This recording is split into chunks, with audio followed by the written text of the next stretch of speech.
With 3 flops in a row, Alfred Hitchcock was beginning to look dated.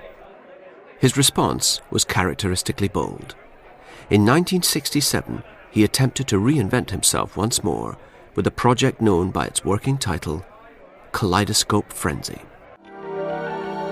Hitchcock wrote the sexually explicit, often brutal script himself and planned to shoot it on location in New York with a cast of unknowns.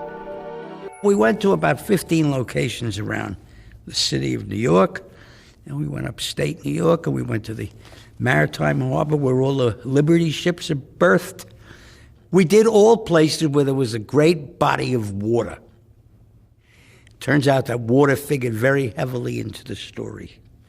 And every time this young boy saw water and stuff, he got turned on, and he had to commit a murder.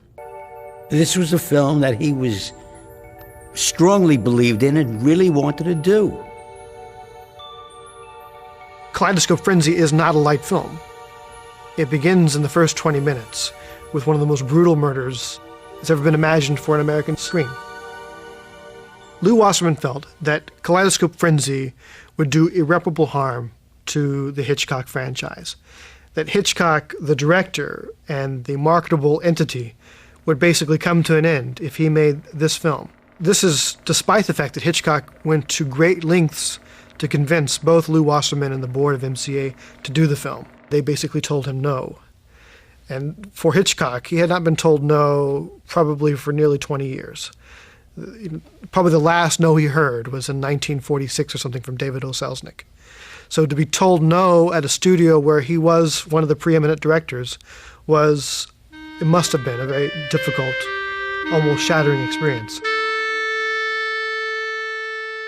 Kaleidoscope Frenzy was the last reflex of a director who for 40 years had delighted in keeping one step ahead of his audiences. Of the films that marked the end of his career, only Frenzy, shot in Britain in 1972, showed any of the old magic.